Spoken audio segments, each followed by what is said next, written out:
موږ هیڅ داسې څه نه حسوو چې مځکه وضعي ګرځي. دا ځکه چې یو خو مځکه تل په یو ټاکلي سرعت کې ګرځي، بل دا چې موږ او هر څه له مځکې سره مښتي ګرځو. ان د اټموسفیر په کښتنۍ برخه کې الوتکې هم. د بیلګې په توګه که تاسې په الوتکه کې سپاره یاست او الوتکه په ټاکلي سرعت او ټاکلي ارتفاع کې روانه وي، تاسې د الوتکې حرکت نه حسوئ. د الوتکې حرکت به یوازې هغه وخت حس کړئ چې یا د الوتکې په ارتفاع او سرعت کې بدلون راسي، یا هم د الوتکې له کړکۍ څخه وګورئ. که په روانه الوتکه کې وغورځئ، بیرته به مو پښې پر هغه نقطه ولګېږي چې تاسې ځینې غورځېدلي یاست.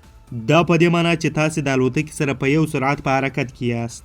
موږ حرکت یوازې هغه وخت حسوو کله چې د دوو شیانو ترمنځ نسبیتي حرکت وي، یا هم په بله معنا موږ هغه وخت حرکت حسوو کله چې مو سرعت تیز یا کرار سي. په تخنیکي لحاظ تاسې او الوتکې ترمنځ هیڅ نسبیتي حرکت وجود نه لري. دغه ډول موږ داسې حسوو چې مځکه ځای پر ځای ولاړه ده. دا ځکه چې موږ د مځکې پر سطحه یو. په همدې خاطر موږ د مځکې حرکت نسو درک کولای. خو که د مځکې په انتقالي یا وضعي حرکت کې بدلون راسي، نه یوازې موږ بلکې د مځکې ټوله سطحه به متاثره سي. د مځکې کره د استوا پر کرښه په ساعت کې د 1400 کیلومتره وضعي ګرځښت لري چې یوه دوره یې 24 ساعته په بر کې نیسي.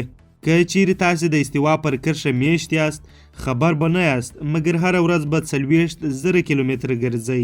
راسئ په څو فرضیو کې هم تشریح کړو. که چیرې مځکه 2 دغونه چې اوس د وضعي وګرځي، نو د ورځې اوږدوالی به نیم سي. وخت به په چابکۍ روان وي، مګر موږ به چندانې راضي نه یو. د مځکې له څرخېدو سره به باد زورور سي، خو له نیکه مرغه د جاذبې ځواک دونه ځواکمن دی چې تاسې به له سطحې خطا نه کړي. د استوا پر کرښه به تر دې لا هم نیمه کیلو پسې سپک اوسئ، ځکه د مځکې د مرکز تیښتې ځواک هلته ډیریږي چیرې چې مځکه ډیره تیزه څرخي، او په هغه ځای کې نسبتا د جاذبې ځواک یو څه کمیږي. که مځکه 2 برابره تیزه وڅرخي، نو ډیری هغه سپوږمکۍ چې زموږ د اړیکو، پوځي، مخابراتي سیستم او ټلویزیوني نشراتو لپاره کارول کیږي، د مځکې له ګرځښت سره عیار سوي دي. هغه به هم د مځکې د ګرځښت په تیزېدو سره سمدلاسه ووځي. شپې او ورځې به 2 برابره راباندې لنډې سي. مجبور یو چې 8 ساعته خوب به 4 ساعته راکم کړو.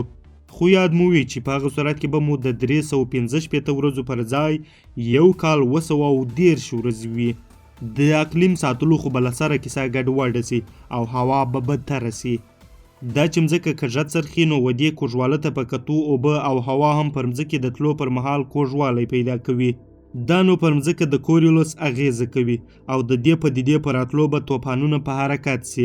یعنې د مځکې په تیز وضعي ګرځښت سره به بادونه کاږه سي، او څونه چې بادونه کاږه سي، هغونه به طوفانونه زور واخلي. خلاصه دا چې یو وژونکی ناورین به پیښ سي.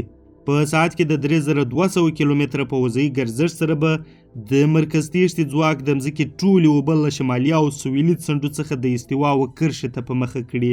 ایکوادور، کولومبیا، ونزویلا، برازیل، کینیا، اندونیزیا، سنګاپور او استرالیا به هغه هیوادونه وي چې نیمه اویا به پوره په طوفاني اوبو کې غرق سي.